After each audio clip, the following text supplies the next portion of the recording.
रंग है। उनके गले में लाल रंग और घेरा और सुख हरे रंग का था। सच में वो बेहद सुंदर था। अब कौवे ने सोचा कि हंस तो तोते को सबसे सुंदर बता रहा है, तो फिर उसने देखा होगा।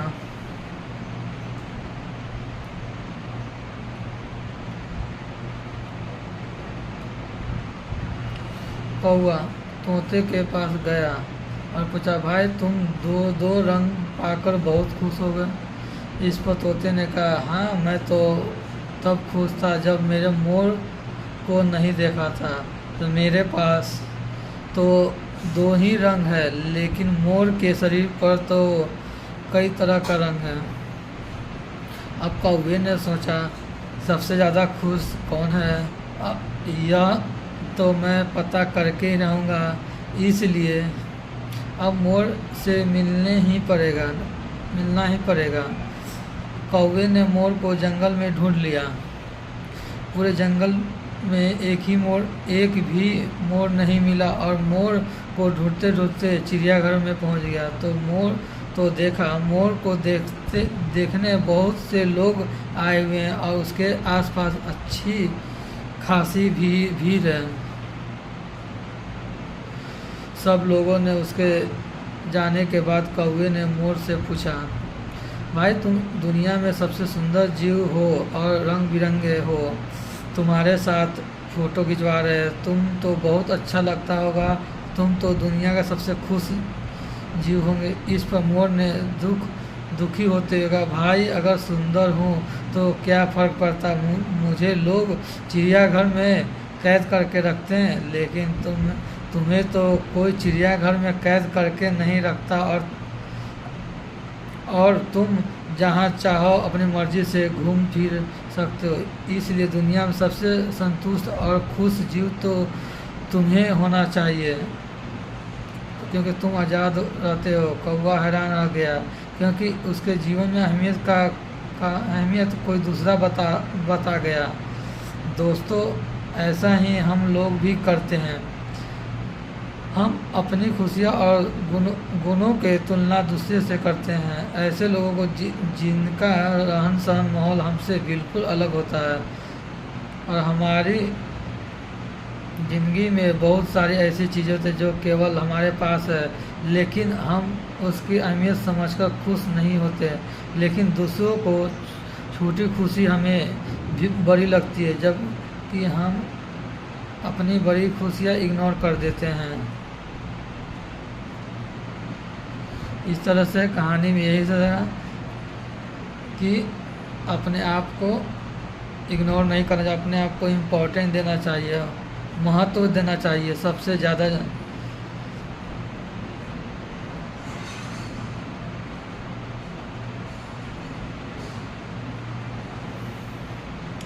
हम तो बहुत खुश है अपने आप को देखकर।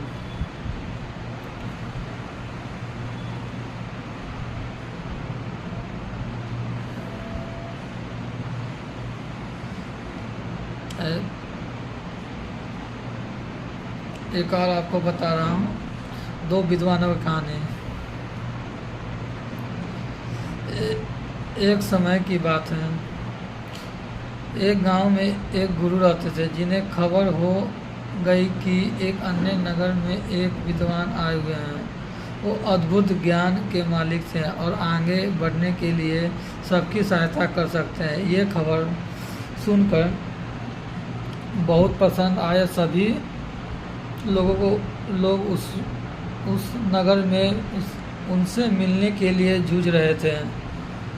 इन दो विद्वानों के राज्य को पता चलते ही वहाँ का राजा उनसे बात करने के लिए अपने दरबार में बुला ले आए। राजा ने दोनों विद्वानों को अपने राज्य में ज्ञान प्रचार करने का आग्रह किया। दोनों विद्वान राजा के आह्वान को स्वीकार किया और उन्होंने राजा के सामने जाकर कहा, आपके समर्थ में के लिए हमें गर्व महसूस होता है। महाराजा, हम आपकी सेवा में हमारी कर्तव्य मानने के लिए तत्पर है। राजा ने खुशी से भरे ओठों से कहा, तुम्हारे सामान्य भाषा जनता को समझाओ। पहले विद्वान मुस्कुराते हुए बोला, अच्छा महाराज, हम आपके राज्य के राजा और प्रजा के बातचीत को सुगम बना सकते हैं। राजा ने आश्चर्यचकित होते हुए कहा, मुझे बिल्कुल आश्चर्य हो रहा है कि तुम कैसे कर सकते हो। ये तो मेरे लिए।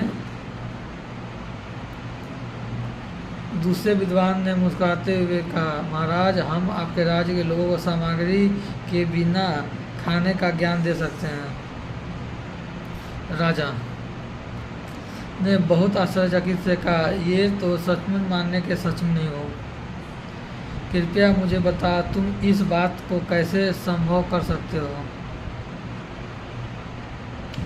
पहले विद्वान ने कहा, महाराज, हम विज्ञान का उपयोग करके एक ऐसा उपकरण बना सकते हैं जिससे हम राजा का मर्यादा के साथ बातचीत कर सकते हैं। यह उपकरण हमारे बहुत सारे प्रयोगों को सुलभ बना सकता है और आपके ग्रामीणों के बीच समर्थ का निर्माण कर सकता है। दूसरे विद्वान ने कहा, महाराज, हम खाना खाने के लिए बिना एक ऐसा प्रयोग बना सकते हैं जिससे खाने की जगह नहीं होती। यह उपकरण आप लोगों के लिए आरामदायक और स्वास्थ्यप्रद होगा। ये सुनकर राजा बहुत प्रभावित हो गए और उन्होंने दोनों विद्वानों का स्वागत किया और अपने राज्य को उपकरण प्रचार कार्य करने के लिए सौभाग्य दिया। दोनों विद्वानों की राजा की प्रशंसा करते हुए उनकी सेवा में खुशीपूर्वक काम किया और सभी लोगों को उन्हें प्रमाणित करते थे। इन कहानी से हमें यह सीख मिलता है कि समय के साथ ज्ञान विकसित हो गया है और बहुत अद्भुत आविष्कार हमारी मदद कर सकते हैं। दोनों विद्वानों उदारता, संपन्न और स्वाभाविक से मिसाल हम ये बताती हैं कि हमारे ज्ञान और कौशल समाज की सेवा में लगना चाहिए। इस कहानी से हमें यही शिक्षा मिला कि हम दोनों अपना काम खुद ईमानदारी से करना चाहिए और समय पर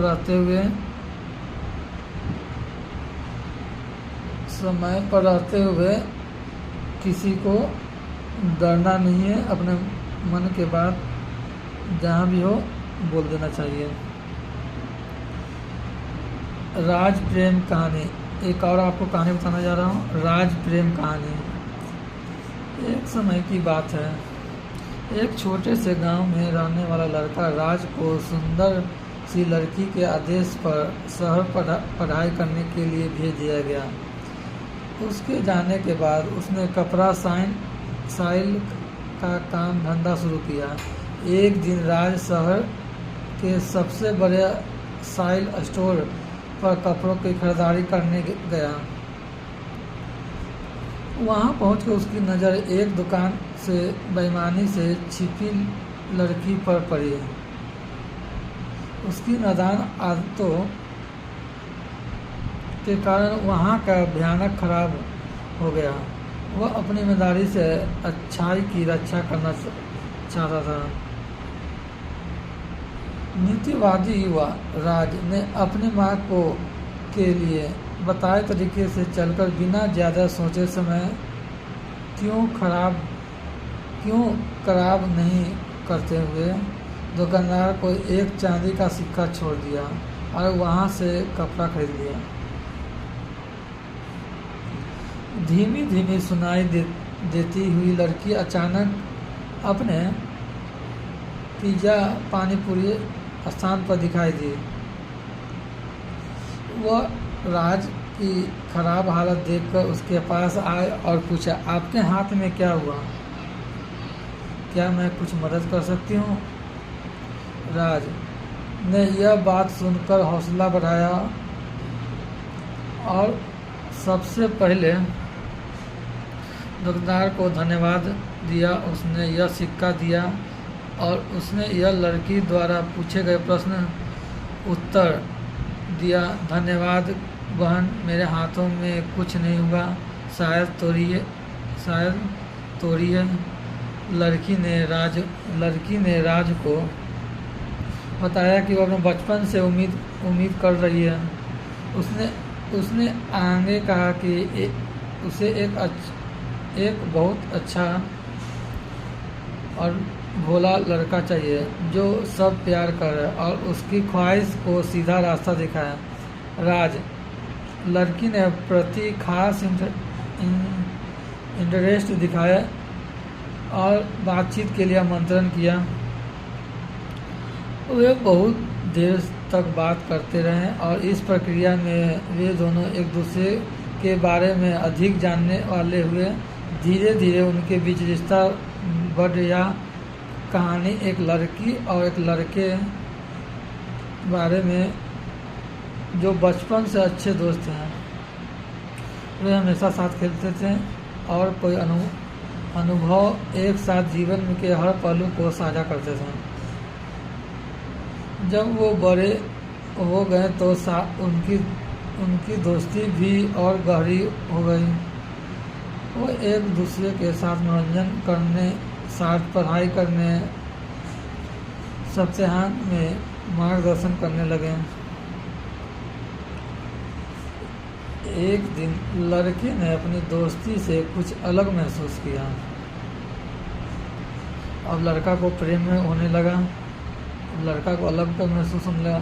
वह हमेशा लड़की की तरफ देखने लगा और साथ हंसने खेलने के लिए तत्पर रहने लगा। इन भावनाओं को देखते हुए लड़की ने दोस्ती के बारे में कुछ अलग महसूस किया। लड़की भी अपना दोस्ती के बारे में अलग महसूस किया। वह अन्याय महसूस करती रही क्योंकि उस लड़के के प्रति कुछ विचार होते हुए साथ भोला बनाया गया था। समय बीतते हुए लड़के ने धीरे धीरे अपने अलग होने के ख्याल के बारे में समझाया। वह कहने लगा कि उसे खोने का डर दिखा रहा था। उसे भी यह दिख रहा था कि उसके बिना यह जीना योग्य नहीं है। सुंदर लड़की बहुत खुश हुई, समझ गई कि वो लड़के के प्रति उसी तरह भावना हो रही थी। इसके बाद लड़के ने लड़की को अपने भाव को सामने लाकर एक दूसरे को बताया। उसे अपनी असली प्यार का आदान प्रदान करने के लिए राजी कर दिया। बाद में उन्हें अपने परिवार को भी अपने असली प्यार के लिए बताया और वह विवाह के लिए इच्छुक थे। इस प्रकार लड़के लड़की के एक साथ विवाह किया, अपने सपनों के साथ मिलकर पूरा किया। वे अपने दिल के बात समय पर बताने के लिए बहुत खुश थे और उनकी प्रेम कहानी एक दूसरे के लिए प्रेरणा का कारण बन गए। प्लीज़ मेरे चैनल को लाइक सब्सक्राइब करें ताकि ऐसे कहानी और आपको बता सकें। धन्यवाद।